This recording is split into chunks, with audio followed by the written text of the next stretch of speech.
All right, so let's get into it. I just want to remind you of our goals. For my goals for you for these webinars is to be inspired to make changes, look at things differently, open your mind to different ideas and ways of thinking about planning and investing. Stay educated so you feel confident in the plan and strategies that are put in place, and stay updated. Come back here every week or periodically when we have these and listen to the podcast, listen to the YouTube channel. Listen to these videos. You know, there's quite a library of videos now. So if you have questions about, geez, I have a 401k or someone I care about just realized they have a Roth 401k. What are some of the key points? You don't have to remember everything. You just come back to the videos. But most importantly, remember, this is about education. This is not about individual advice.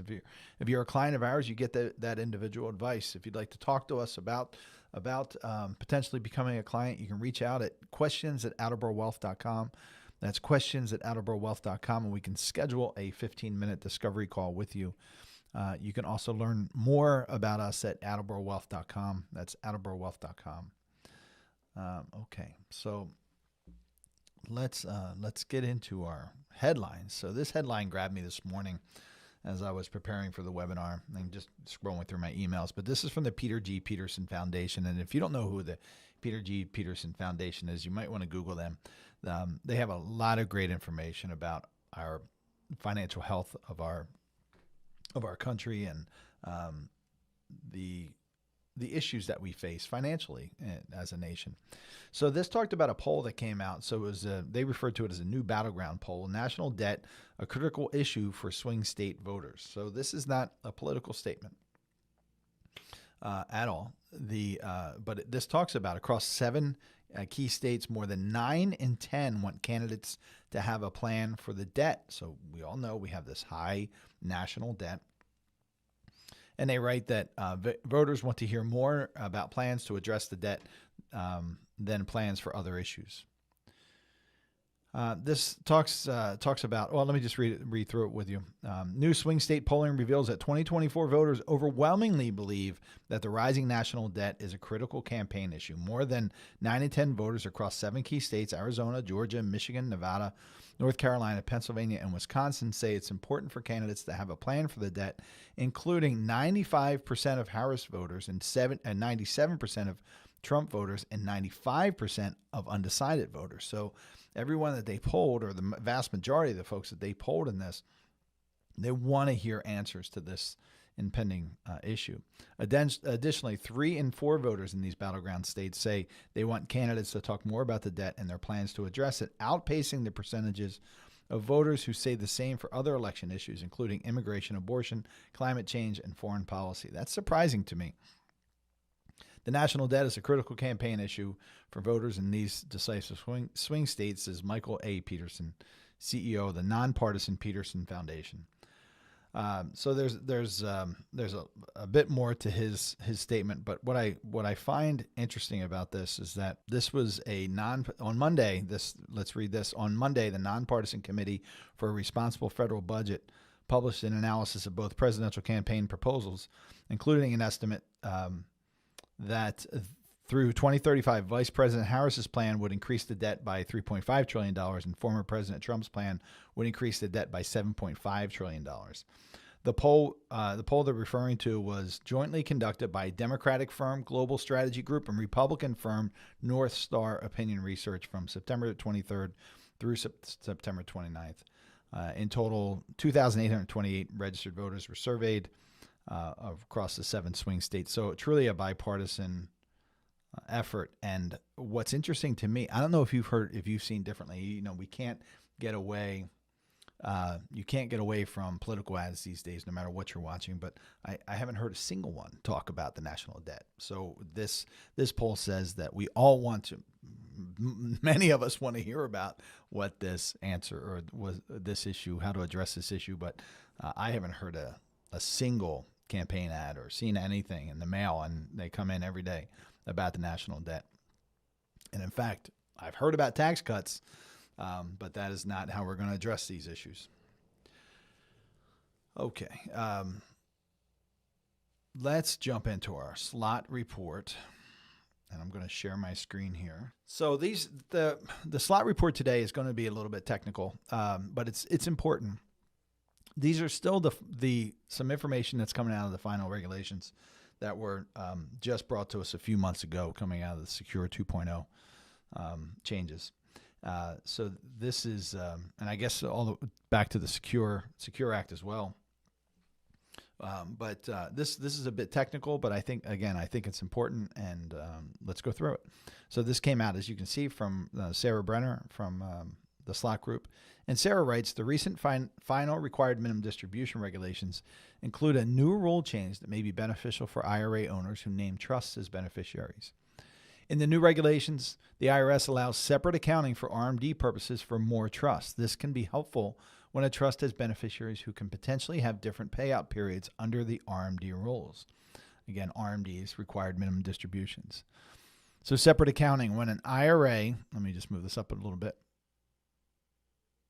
When an IRA with multiple beneficiaries is split into separate inherited accounts for each beneficiary by December 31st of the year following the year of death, this is considered separate accounting.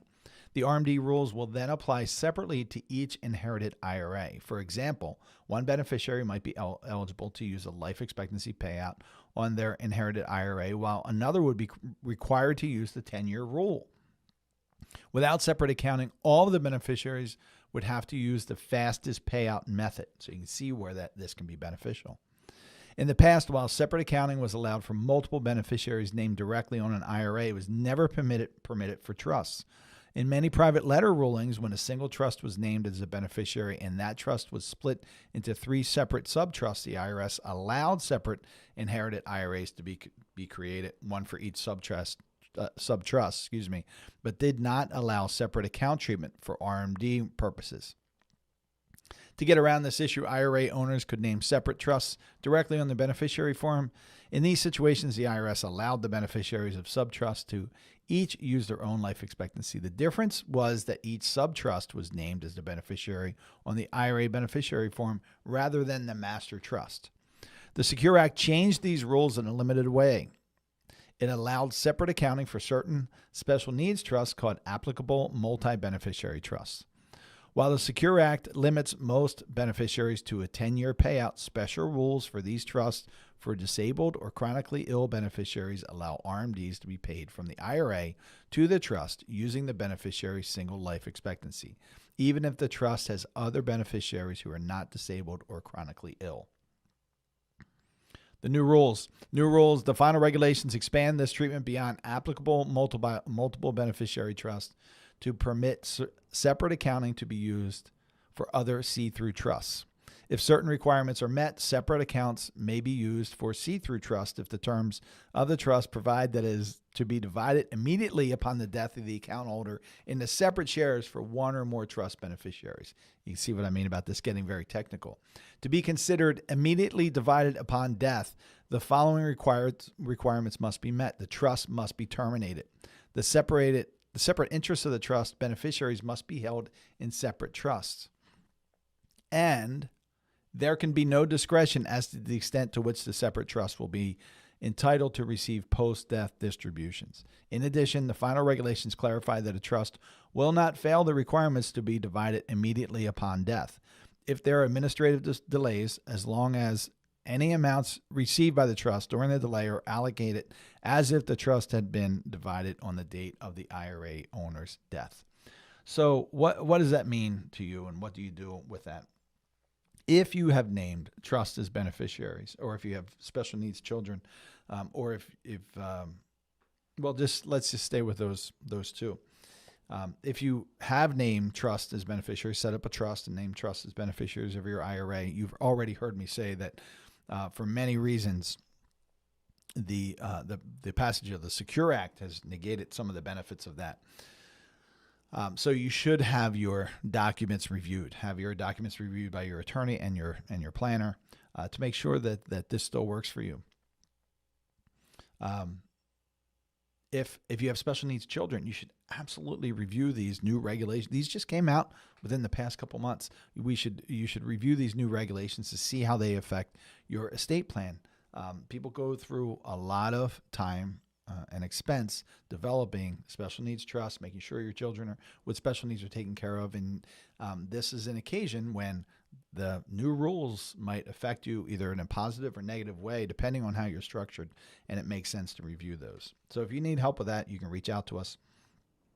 We're not attorneys, but we can pull in the right people that can address these concerns, and certainly from a planning perspective, we can help with that. So today's mailbag, actually, this comes back from September 19th, as you can see, and this is from Ian. So there was not a mailbag this week, so I went back a bit and found something that I thought might be interesting to you. So new spousal beneficiary rules and effective date of the 10-year rule. So the first question is, I inherited an IRA from a younger deceased spouse who wasn't required to take required minimum distributions until this year. Can I take advantage of the new Section 327 rules under Secure 2.0 since the RMDs haven't commenced yet? The answer is yes. The recently released IRS proposed RMD regulations say that Section 327 can be used by a surviving spouse who inherits before 2024 as long as the deceased owner would have reached age 73, the current first year for RMDs, in 2024 or later. The advantage of Section 327 is that you can remain an IRA beneficiary as opposed to doing a spousal rollover, and use the IRS Uniform Lifetime Table and your age to calculate RMDs. This will produce smaller RMDs than if you're using the IRS Single Life Table, which was required before Section 327. An added benefit of being a spouse beneficiary is that these RMDs will not start until the deceased spouse would have been age 73. As an alternative, you could elect to have the inherited IRA emptied by the end of the 10th year following the year your spouse died. No annual RMDs would be required in years 1 through 9 in this case. The next question. My father passed away in March 2018, and I inherited his 401k. I rolled over the 401k to an inherited IRA. Do I have to liquidate this IRA by the end of 2028? Thank you, Rick. The answer is no. The 10-year payment rule for inherited IRA applies to most non-spouse beneficiaries, including adult children of IRA owners who die after 2019. Since your father died in 2018, you aren't subject to the 10-year rule. You can continue taking annual RMDs over your single life expectancy. Just another example in these two questions of how complex these RMD rules have become and how important it is to find qualified folks who can help you with these questions. I go back to the Slott group on a regular basis these days with RMD questions. And speaking of which, one thing I didn't mention at the opening was some upcoming things that we have. So there will be no webinar on October 23rd, a few weeks from now, because I will be traveling out to my semi-annual Slott training, this time held in San Diego. So I'm traveling on a Wednesday, so there will be no webinar that week, but I'll come back to you with a lot of great updates and facts. We have a special guest in Brian Adler, elder law attorney and estate attorney, on October 30th. And then, as I told you before, we have Social Security expert Heather Schreiber joining us on November 6th. So we've got a couple great guests coming up for you, but no webinar on the 23rd. All right, let's talk about the markets. I do see a question out there, JN. I'll get your question before we switch over to the financial focus segment. So I'm going to read our analyst report first, and then I'm going to talk about the returns of last week and the last quarter. So looking back last week, what happened last week? So ending October 4th, the Friday, October 4th, we had the ISM manufacturing report.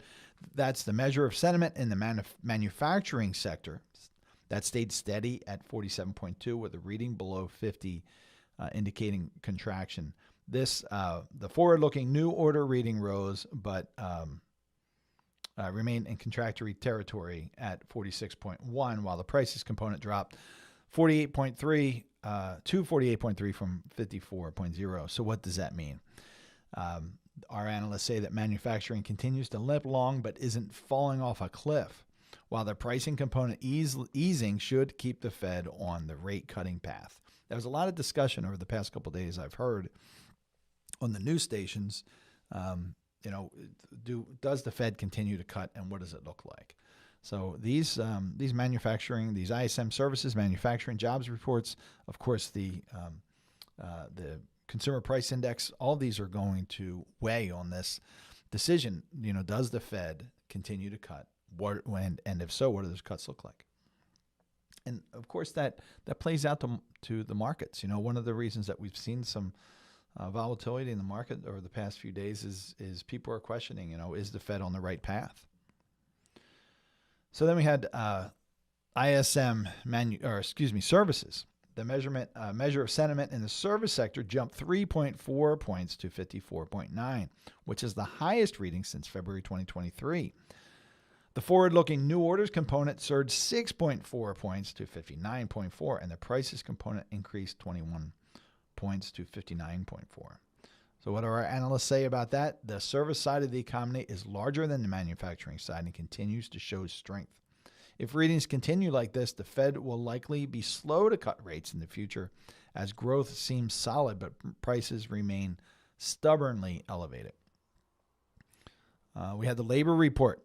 The job gains surprised on the upside as the U.S. economy added 254,000 jobs, well ahead of the expected 150,000 additions, while the unemployment ticked down to 4.1 from 4.2%.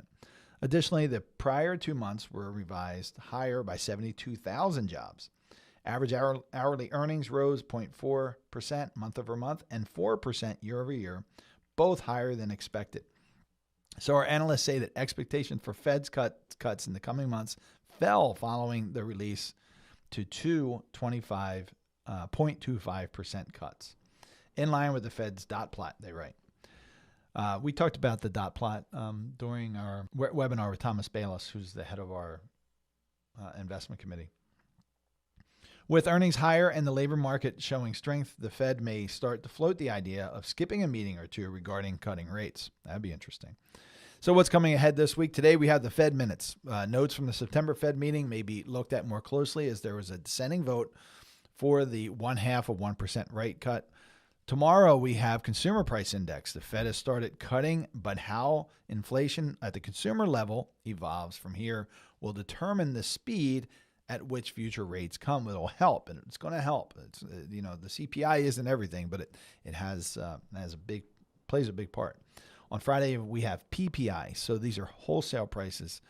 Wholesale prices have been more subdued than consumer prices, but have shown signs of rising in the past couple months. So this report may take on added importance. All right, so I'm going to share my screen with the market.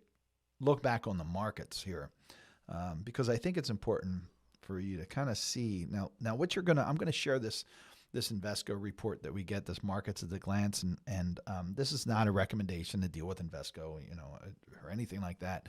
There's a lot of different resources that we get from different areas. You often hear me talk about Goldman Sachs, BlackRock, Invesco, Empower. So these are not investment-related recommendations. This is research information we get from these individuals, and we don't invest our money to get it with these firms to get that research. It's just readily available to folks in our industry, and frankly, probably to you as well. So I'm going to share with you this Invesco Markets Review at a glance, because I really love this report. This is my favorite one that I get because it has just so much information. So this is for the quarter ended September 30th. So the reason I want to share this with you, because I just want you to see just how much growth we had in that quarter. I'm trying to find my cursor. This is the quarter ended September 30th, 2024. You can see at the top of the screen here. Let me see if I can highlight that. So let's look at the Dow Jones Industrial Average. 1 quarter growth, we had 8.72%. Year to date is 13.93. The S&P 500, 1 quarter growth. So July, August, September, 5.89. Year to date, 22.08. The NASDAQ, 2.76 over that quarter for 21.84.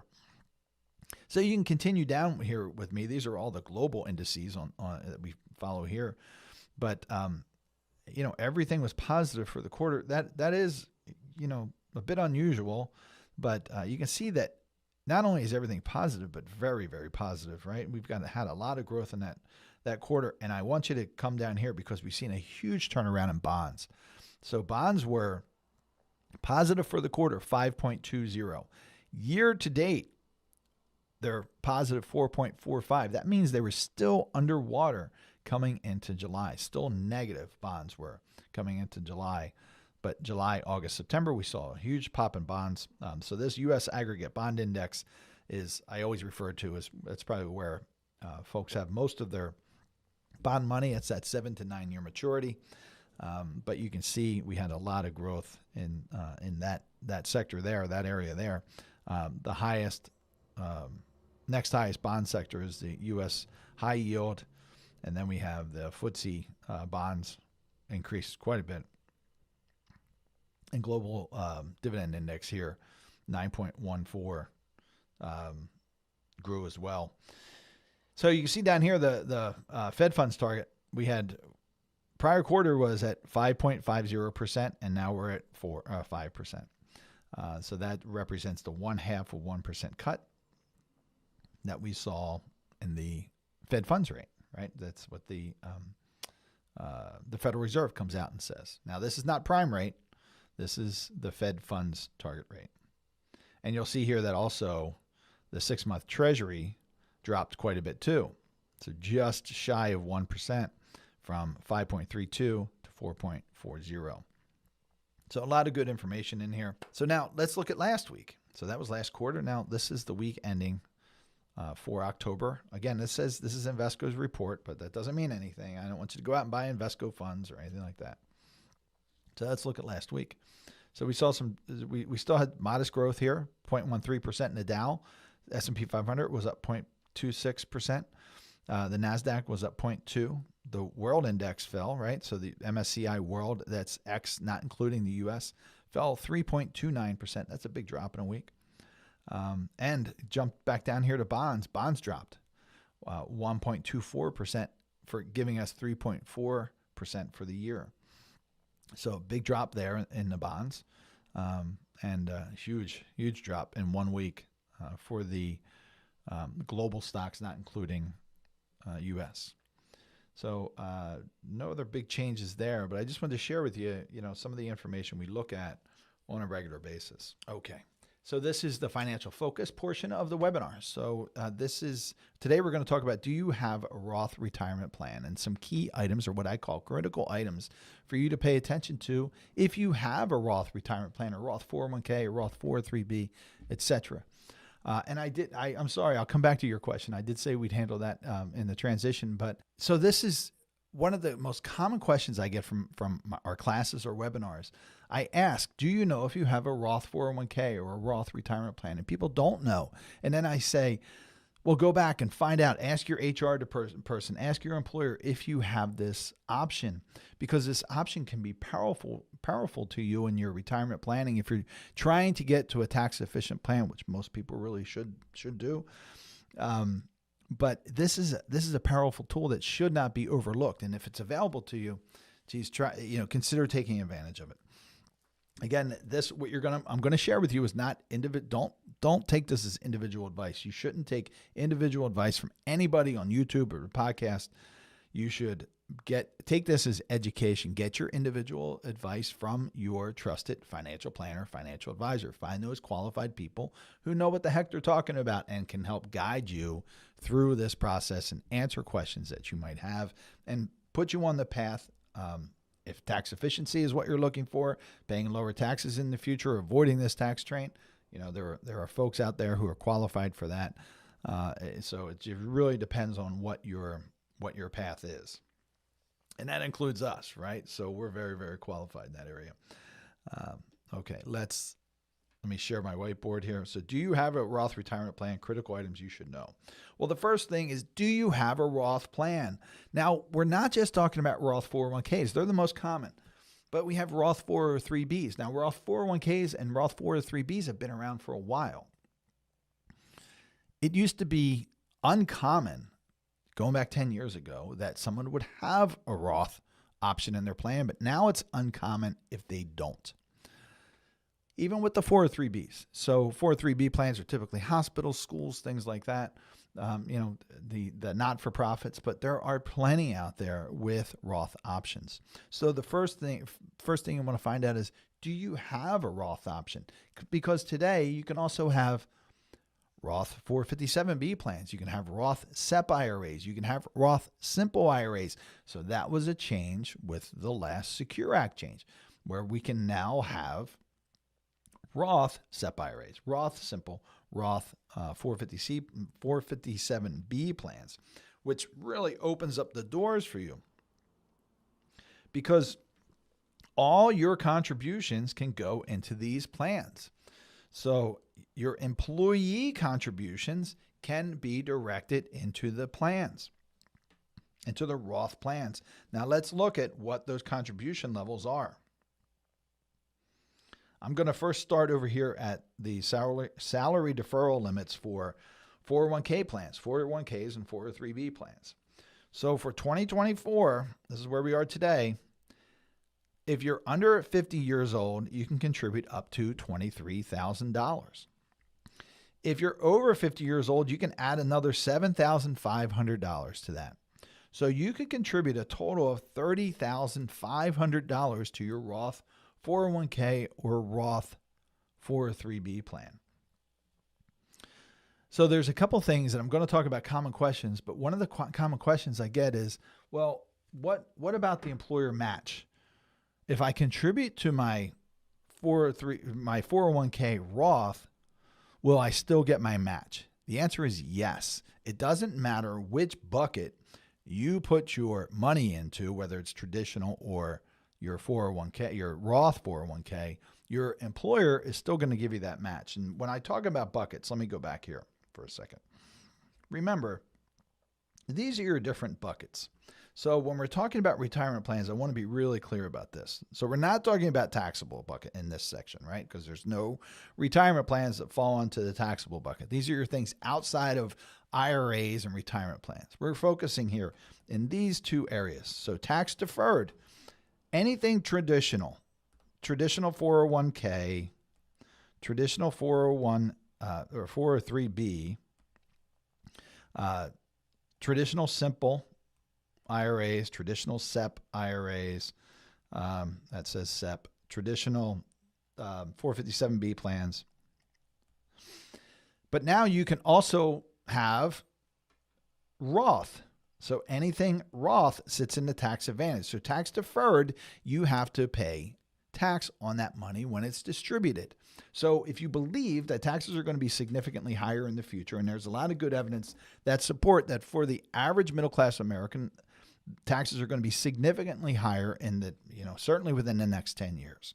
So if you believe that's the case, and if that if that suits your situation, then your situation now is that you may have, say you have $1 million in this bucket, and your hope that it continues to grow, and let's say it grows to $2 million. Well, if your $2 million is going to be taxed at a much higher rate, maybe it makes sense to start funding things that aren't going to be taxed in the future. You pay tax now on a Roth contribution, and you don't pay tax on any growth. It's referred to as the seed or the harvest. So for tax advantaged, any contributions are taxed on the seed. So you put in $100,000. Well, let's use $30,500. You put in your $30,500 this year into your Roth 401k. You're taxed on the $30,500, and if it grows to $61,000, if it doubles, that $61,000 and that growth between the $30,500 and the $61,000 is now tax-free. You don't pay any tax on that. That's being taxed on the seed. Being taxed on the harvest over here with tax deferred, well, maybe use the same $30,500 in this case.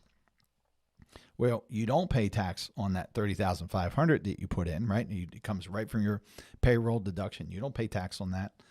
And let's just say that grows also to $61,000. That doubles. Now, when you take this $61,000 out, the entire $61,000 is taxed at the tax rate of whatever that's going to be in the future. And if you think the tax rates are going to be higher in the future, as I shared with you in our last webinar when we talked about the break-even point for Roth conversions, even if your taxes are 1% higher in the future, then it might make sense for you to fund your Roth options in your 401ks, 403bs, or other retirement plans as opposed to your traditional options. So I hope that makes sense. There are some things to consider when you're now shifting your contributions from tax deferred to tax free, like when you contribute $30,500 into your Roth 401k, you're going to have less money in your paycheck. So you want your take home check because you're paying the tax on that $30,500. So I hope that makes sense and simplifies it a little bit. Tax deferred, you pay tax on what that growth is, not only the growth, but also the contribution that you make. With tax advantage, you only pay tax on that seed, that $30,500 that you put in. That's what you pay tax on. Any growth that you have, well, now that is all tax free. There's some requirements that you have to meet. 5-year rules, be over 59 and a half, so they have to be qualified distributions, but qualified distributions are in fact tax free. So let's go back to employer contributions. So for 403bs and 401ks, you can contribute up to $30,500 a year for 2024, and that increases. You can see 2023 it was $30,000. Now it's $30,500. It'll increase for 2025, and it continues to increase. So if you and your spouse are both working, that's a good amount of money that you can set aside into Roth. There's only two ways. If your goal is here to get your funds into this tax advantaged side of the tax categories, then there's only two ways to get things into Roth. And one is contributions and the other is conversions. Well, we talked last week about conversions, and we've talked about conversions a lot. Today we're talking about contributions. So many people just don't realize. They think, okay, well, what can I do? What can I do to get more money onto this side of the ledger, this never taxed again side of the ledger? Because most people have their money here, right? Tax deferred and is taxable. And the idea is to have your mathematically ideal amount in each one of these buckets, but to pass everything else over to this tax advantage side of the ledger. So if you're not taking advantage of these contributions, you might be missing a big opportunity. It could be for you and your spouse $61,000 a year, and then adjust it up for inflation as the regulations change every year and the contribution levels change. So employee contributions are really important. Let's look at, well, what if you have a SEP? What if you have a SEP Roth? Let's look at the contribution levels for 2024 in a SEP. So the SEP limit, I'm just going to read this with you. The SEP limit for 2024 is 25% of up to $345,000 of compensation, limited to a maximum annual contribution of $69,000 for one individual. This limit also applies to KEOs and profit sharing plans. $69,000 that you could put into a SEP IRA. Now, a SEP IRA, Roth IRA, may not be right for you and your company. There are reasons that people have 401ks over SEPs and SEPs over 401ks. But again, this is a consideration you have to make. SEPs are usually good for people who are single owner. They own the business themselves. They have very few employees because there are strict requirements for contribution levels that are usually too high for folks who have SEP IRAs if they have many employees. So that's a consideration to make. But the SEP IRA, a Roth option that is now available in a SEP IRA, can be a great tool if that fits for you. Up to $69,000 can be contributed. Simple IRAs. So a simple IRA is when people, again, they want a retirement plan for themselves and their employees, but they don't want to go all the way to a 401k type of retirement plan. So simple IRA is something that some people use. I will say it's probably the most cumbersome plan out there, and it's kind of ironically titled a simple plan because it's anything other than simple. But here are the contribution levels in 2024. If you're under 50, you can contribute $16,000. If you're over 50, you can contribute another $3,500 for a total of $19,500. And again, that can be Roth. So there's a Roth option now for simple. There's a Roth option now for SEPs. So you want to take full advantage of these contribution limits because it can help fill up this tax advantage bucket. The idea is you want to fill this up as much as possible and drain these as much as possible. You want a limited amount in each one of these buckets because they are going to be forever taxed, and capital gains tax and ordinary income tax are likely to increase dramatically in the future. So we want to fill up this tax advantage bucket as much as possible. Now, employer contributions.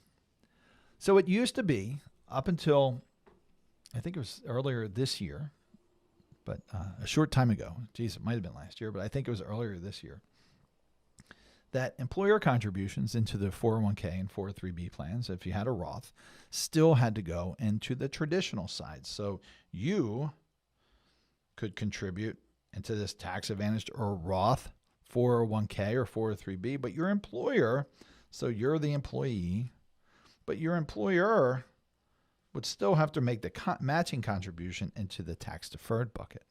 Well, that's not the rule anymore. Your employer now has an option. They can put your matching contribution into this bucket or into that bucket, the tax advantage. So they can go Roth or they can go traditional.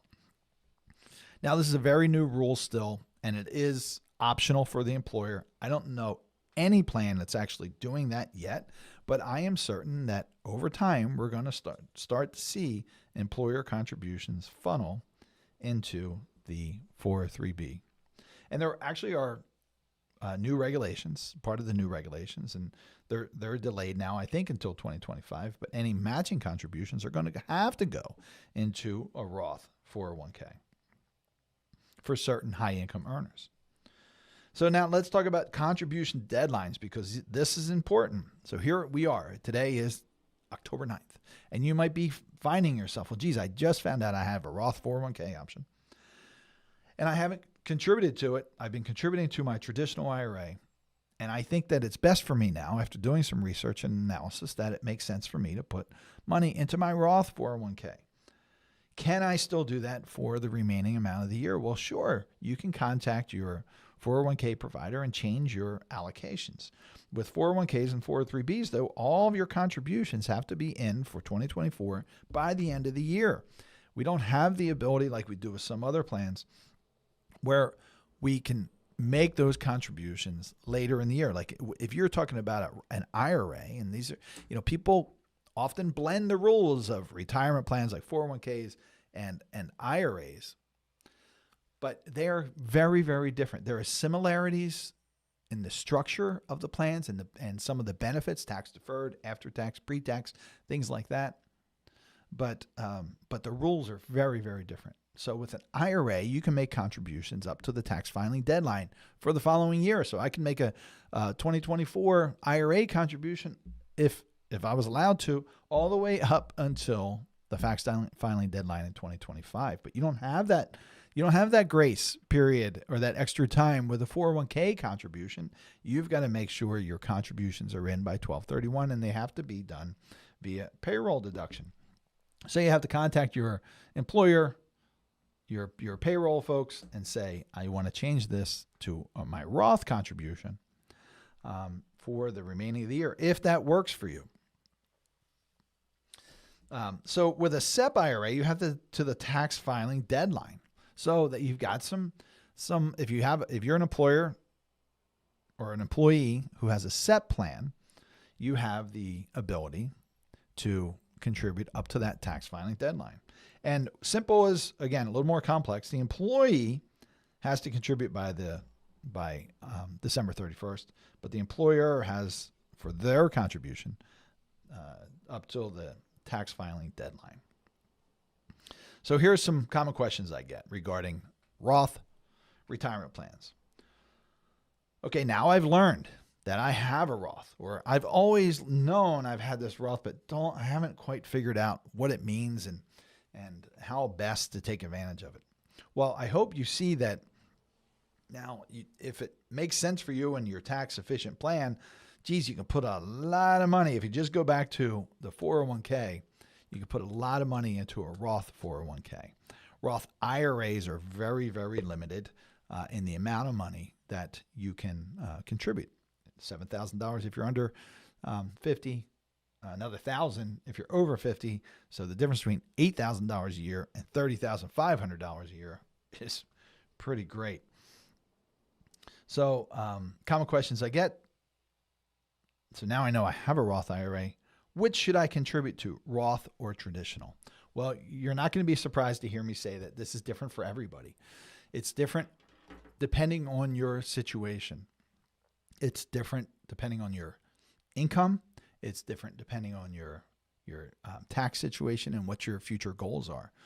But for many people, sometimes they'll have this idea, well, geez, I want to get that tax deduction today, and I'm doing these Roth conversions. So that helps me reduce my taxable income so I can convert more money. And I understand the thinking behind that, but I always use this analogy. Putting money into a traditional IRA, if you're working on a tax efficient strategy and using things like Roth conversion, feels to me like bailing out a sinking boat with a bucket while somebody is standing behind you with a fire hose filling up the boat while you're bailing. So you're working hard to move these funds over from your traditional IRA to your Roth IRA via conversion, and then you're just filling that bucket back up with these contributions. So if your plan is to work towards tax efficiency, it probably doesn't make sense to contribute to a traditional Roth or a traditional 401k or retirement plan. It probably makes sense for you, but again, this is very individualized. You have to make this decision based on information you get for you from your advisors. It probably makes sense to contribute to that Roth as opposed to that traditional. Another one I get is, well, geez, don't I make too much money to contribute to the Roth 401k? So this is really common. This probably should be number one. The answer is no. There are no income limitations for your contributions to your Roth retirement plans and your Roth 401k, 403bs, etc. Where people get stuck is there is this Roth IRA phase out limits for contributions, Roth IRA. So the rules say if you make too much money, and these are the numbers this year, from $230,000 to $240,000 in modified adjusted gross income, then it limits the amount of money that you can put into a Roth IRA. Starting at $230,000, there's what's called a phase out, where there's lesser and lesser an amount that you can put in until you hit the point over $240,000 in modified adjusted gross income for a married couple. Then you can't contribute to a Roth at all.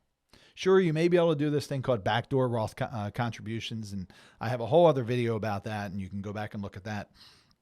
But for single filers, for contributions to a Roth IRA, that phase out begins at $146,000 and ends at $161,000. So if you cross over 146, you're limited. You can't do, and you're over 50, you can't do the whole 8,000.